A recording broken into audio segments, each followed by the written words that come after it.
Shalom semuanya. Baik, kalau Bapak Ibu itu senang sekali dengan sebuah judul khotbah, saya ingin menyampaikan dengan satu tema, yaitu seri pengajaran dari kitab Nehemia pasal yang ke-6. Kitab Nehemia pasal yang ke-6. Mari kita buka sama-sama. Dalam kitab Nehemia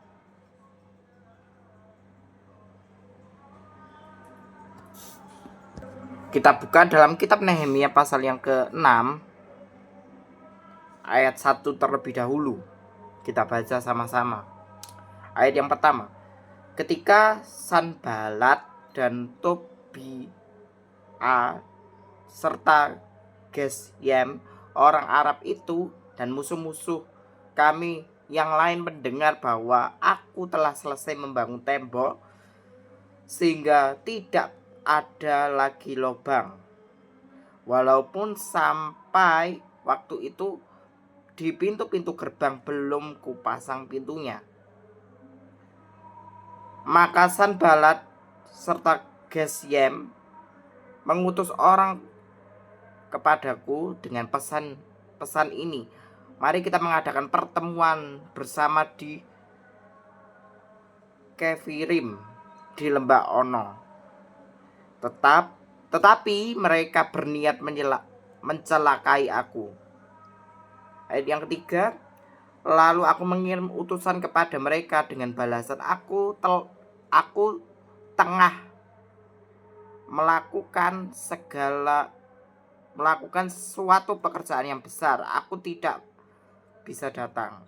Untuk apa pekerjaan ini terhenti? Oleh sebab aku tidak meninggalkannya dan pergi kepada kamu.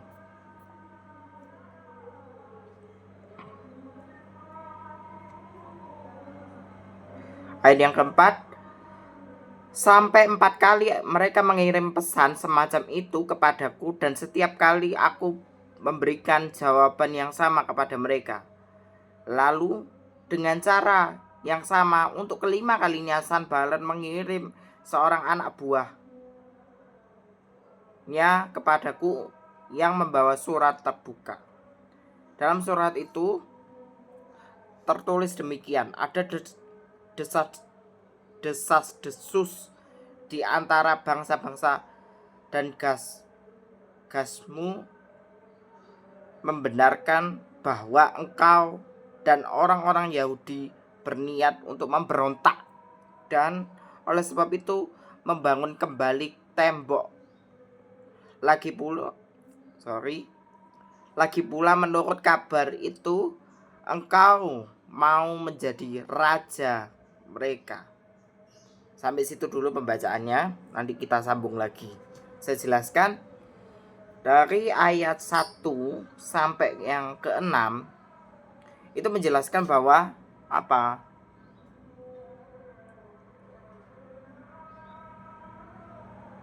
Bahwa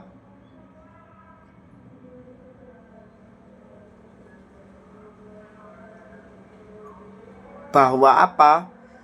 Pada waktu itu Nehemia sedang membangun sebuah tembok ratapan di Yerusalem. Nah, pada saat itu akan tadi di ayat 1 sampai 6 dikatakan bahwa ada musuh yang ingin mencelakai Nehemia. Nah, kan tidak mungkin kan saudara, waktu itu pada saat pembangunan tembok ratapan itu di Yerusalem mau ditinggalkan begitu saja, kan nggak mungkin, harus dipantau dengan baik. Sampai si prajurit itu mengirim anak buahnya dan juga mengirim sebuah pesan itu dengan maksud apa? Berniat untuk memberontak. Dan oleh sebab itu membangun kembali tembok. Lagi pula menurut kabar itu engkau telah menjadi raja mereka. Dengan judulnya itu gini, pembangunan tembok diselesaikan, usaha-usaha membunuh Nehemia. Nah, dari ayat 1 sampai 6 ini mengajarkan kepada kita untuk senantiasa ya berjaga-jaga. Di dalam setiap kondisi apapun dalam kehidupan kita, kita mau berjaga-jaga. Tembok ratapan itu seperti di Yerusalem itu mengajarkan kepada kita untuk menjaga tembok pertahanan kita, kubu pertahanan kita itu terhadap serangan luar. Yaitu apa? Entah itu kabar tidak baik, apapun yang terjadi dalam kehidupan kita. Nah, tembok ratapan ini menjaga kita untuk senantiasa untuk mendekat kepada hadirat Tuhan. Gitu loh.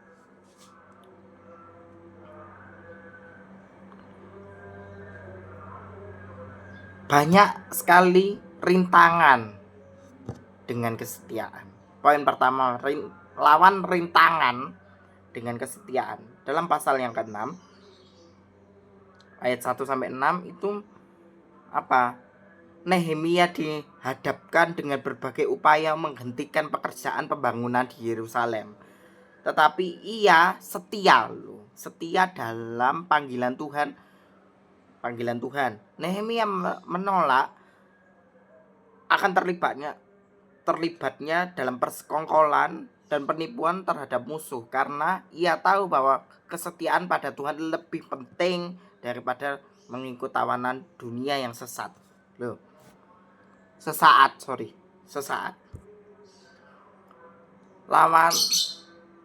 Lawan rintangan dalam kehidupan kita itu dengan kesetiaan Tuhan di dalam setiap aspek kehidupan kita.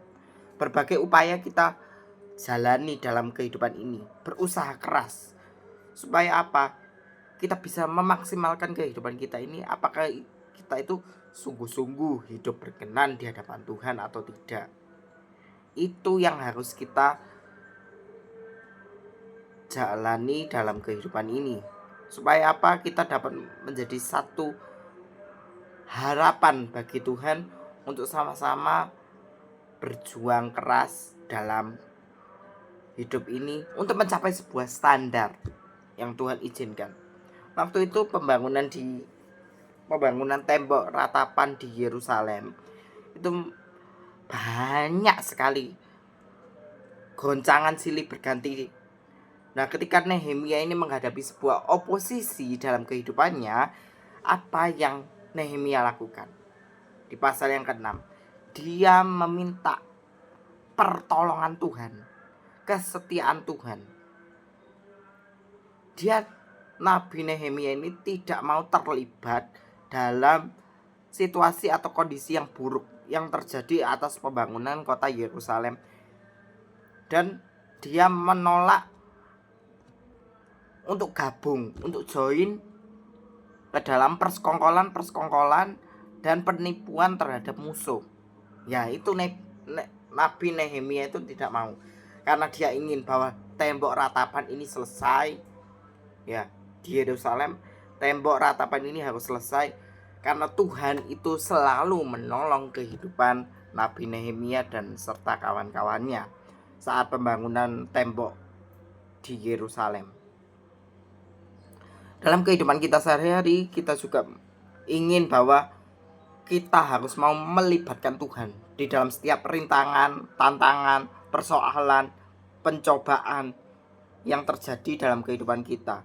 Lawan itu semua dengan kesetiaan Tuhan, karena tangan Tuhanlah yang menuntun kita untuk mencapai sebuah hidup yang baik, hidup yang kekal bersama dengan Tuhan. Lawan rintangan dengan kesetiaan.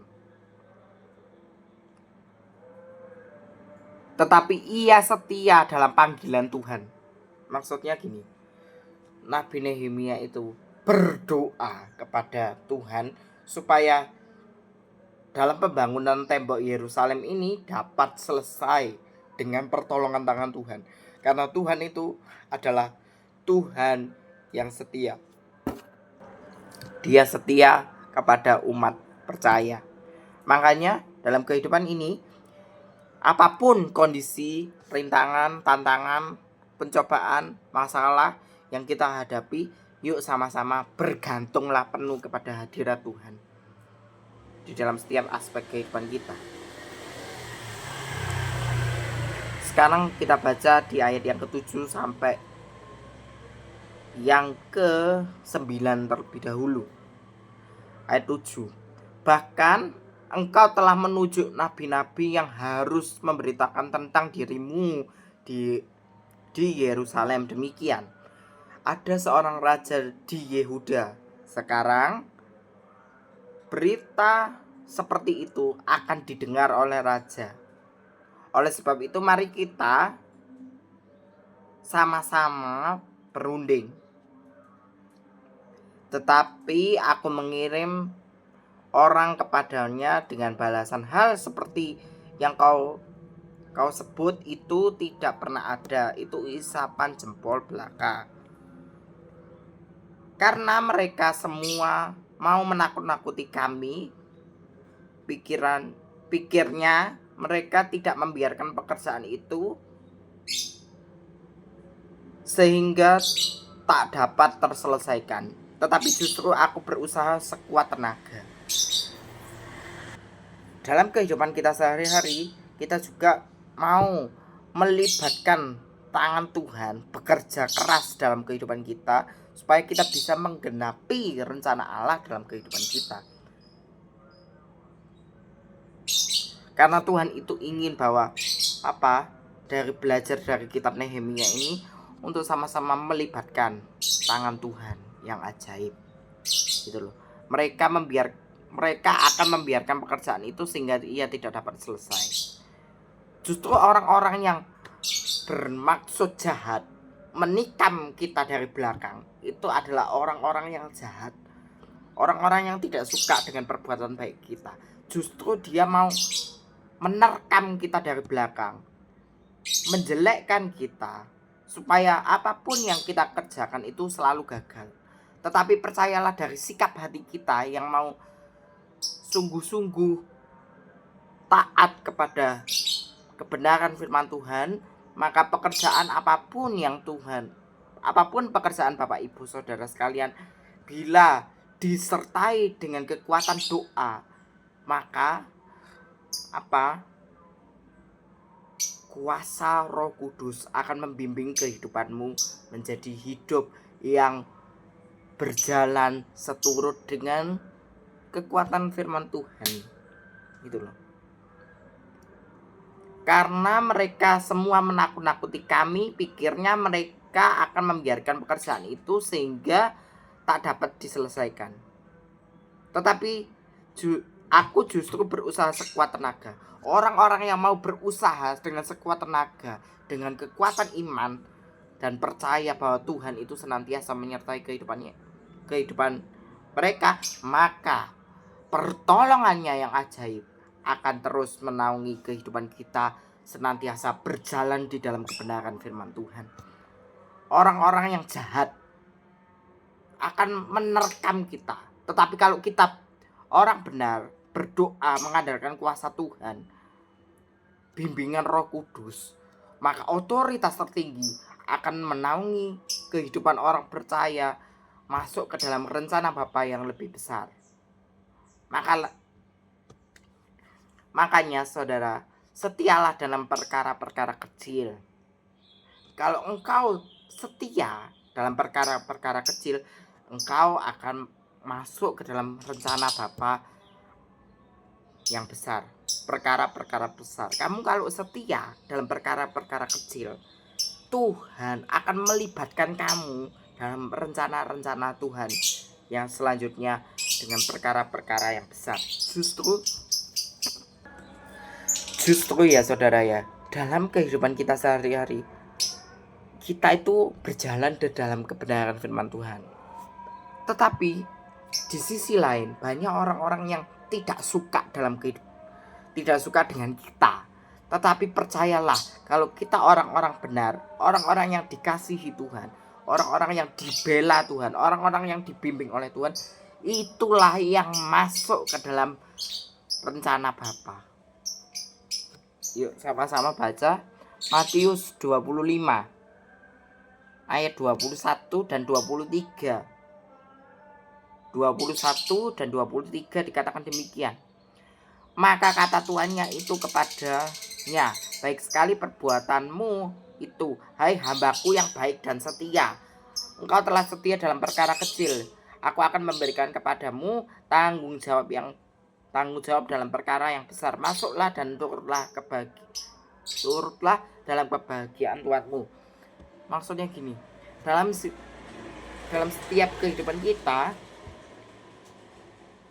kalau engkau setia dalam pekerjaan dan panggilan Tuhan, maka engkau akan tahu maksudnya Tuhan dalam kehidupanmu itu apa. Visi misi apa yang Tuhan tetapkan dalam kehidupanmu, itulah yang Tuhan ingin kerjakan dalam kehidupanmu.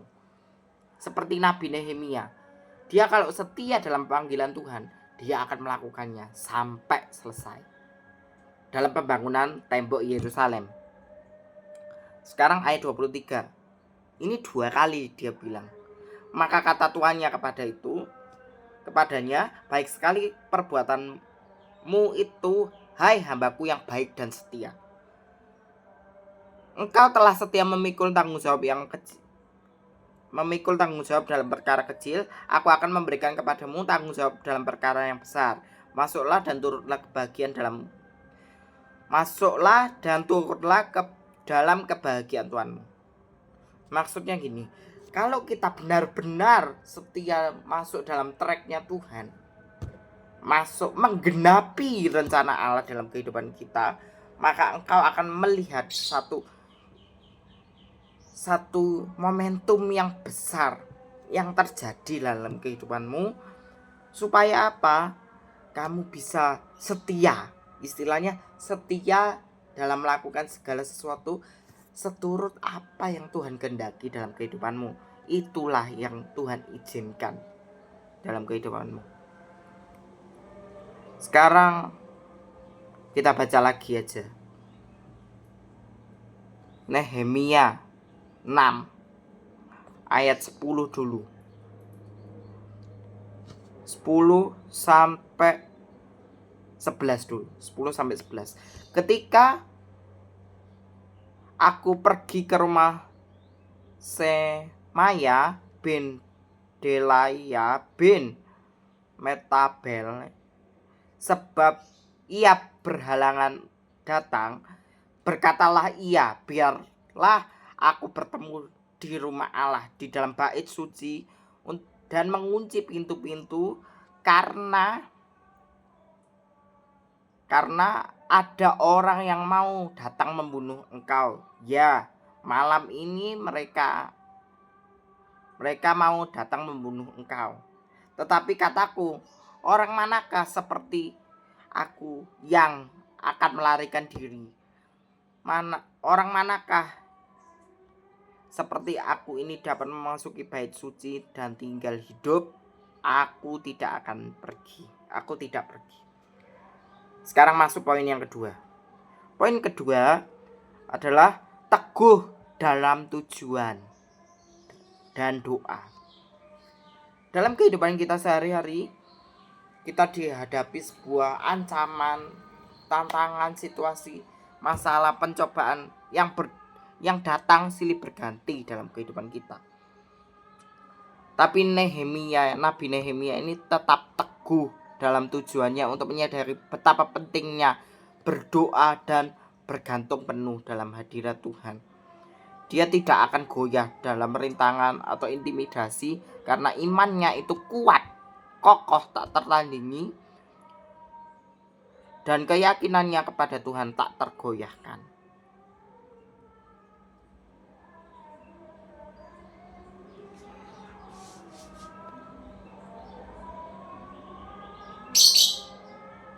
Biarlah kita bertemu dalam bait Allah, rumah Tuhan, mengunci semua pintu. Nah, dari sini di ayat 10-11 ini mengajarkan kepada kita untuk betul-betul mengandalkan Tuhan. Buatlah sebuah kamar buatlah sebuah kamar kecil aja untuk sama-sama berdoa.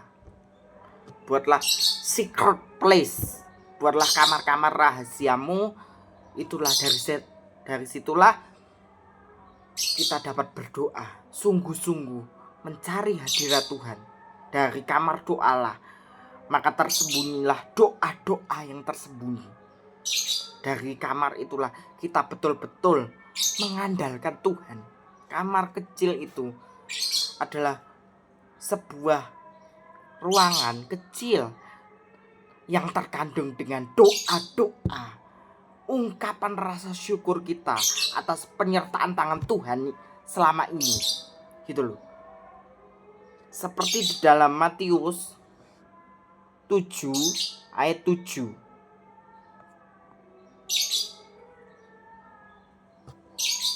7-11 dikatakan demikian. Mintalah maka akan diberikan kepadamu, carilah kamu akan mendapatnya, ketoklah maka pintu dibukakan. Karena setiap orang yang meminta menerima, dan setiap orang mencari mendapat, dan setiap orang yang mengetok maka baginya dibuka pintunya. Adakah seorang daripadamu memberi batu kepada anaknya jika ia meminta roti, atau memberi ular jika meminta ikan?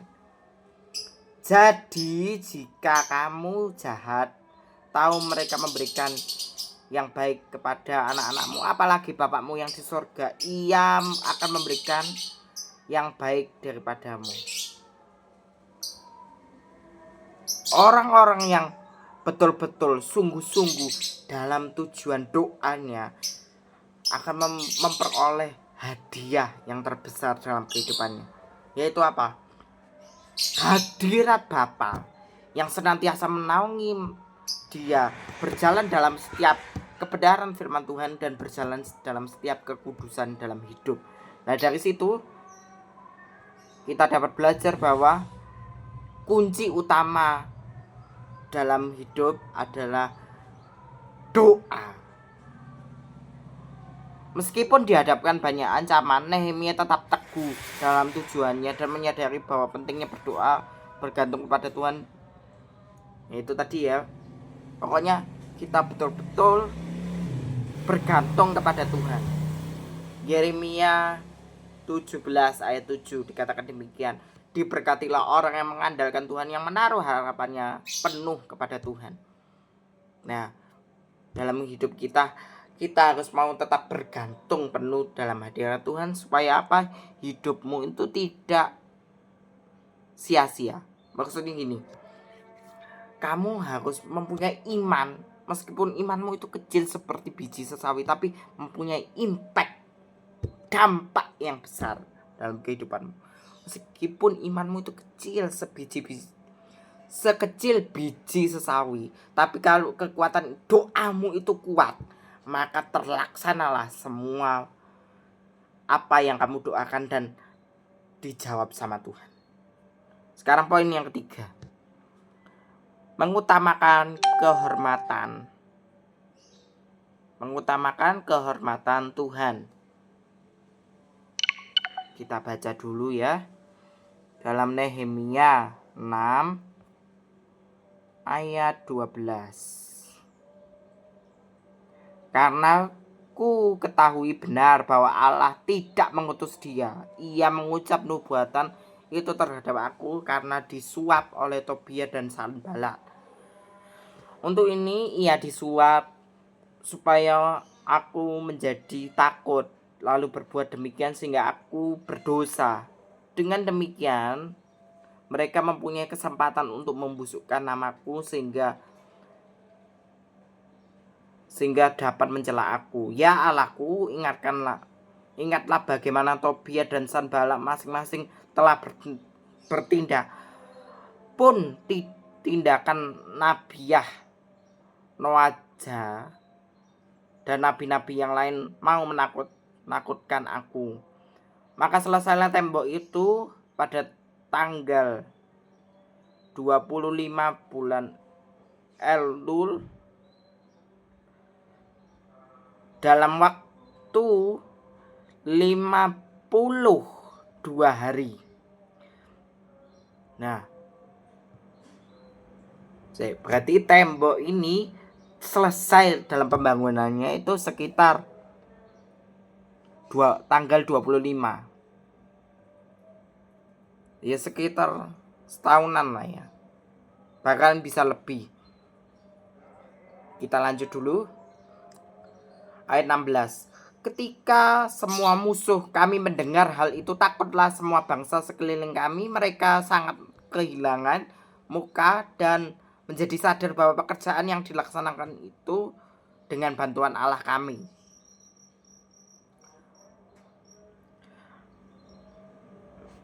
Oke, sampai sini dulu. Dalam kehidupan kita sehari-hari, ya, pokoknya gini. Kalau kita betul-betul mengandalkan Tuhan, ya apapun rintangan, tantangan, persoalan yang terjadi dalam kehidupan kita, kalau kita betul dalam doa, maka kuasa doa itu dapat terjadi dalam kehidupan kita. Dan apa? Hidupmu itu akan senantiasa menjadi berkat bagi sesama. Orang-orang yang terus senantiasa mengandalkan Tuhan dalam setiap aspek kehidupannya, maka mempunyai sebuah harapan besar bahwa pekerjaan tangan Tuhanlah dan penyertaan tangan Tuhanlah yang menuntun umatnya menjadi sempurna, mempunyai karakter Kristus di dalam setiap aspek kehidupannya. Gitu.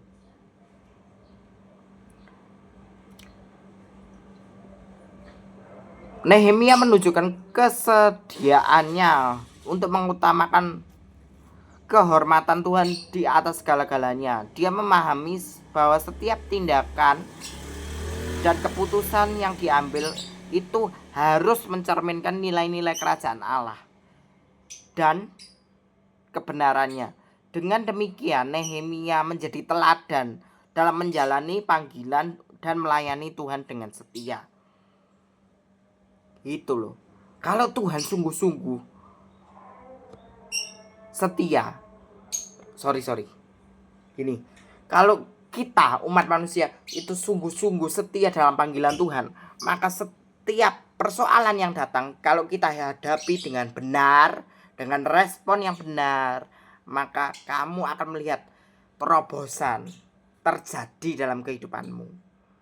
Makanya kita sungguh-sungguh mengalami intimacy with God dan encounter with God serta breakthrough dari Tuhan itu terjadi dalam kehidupan kita. Supaya apa? Tuntunan Roh Kudus menuntun kehidupanmu menuju sebuah kehidupan dan berjalan dalam kebenaran firman Tuhan. Ayat 17. Pada masa itu pula lah para pemuka Yehuda mengirim banyak surat kepada Tobia dan sebaliknya. Mereka menerima surat-surat itu karena banyak orang di Yehuda mempunyai ikatan sumpah dengan dia, sebab ia adalah menantu Sehanya bin Ara. Sedang Yohanan anaknya mengambil anak Mesulam bin Berekia sebagai istrinya. Juga mereka sebut-sebut segala kebaikan Tobia di mukaku dan segala perkataanku terus dibeberkan kepadanya. Pula Tobia mengirim surat-surat itu untuk menakut-nakuti aku. Oke. Pokoknya gini saudara. Si poin 3, kita harus mau mengalami satu intimacy with God.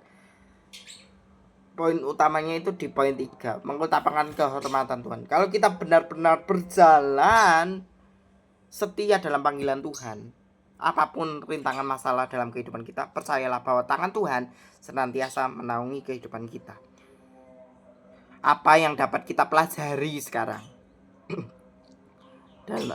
dari kitab Nehemia ini, pasal yang ke-6, kita dapat belajar yang pertama. Poin pertama, pentingnya kesetiaan, keteguhan iman, dan penolakan terhadap godaan dunia. Sekarang poin 2, perlunya doa dan ketergantungan kepada Tuhan dalam menghadapi rintangan dan tantangan. Prioritaskan kehormatan Tuhan dalam segala aspek kehidupanmu, biarlah kesetiaan kita itulah yang menjadi cerminan kasih dan kesetiaannya, supaya nama Tuhan itu dapat dipermuliakan.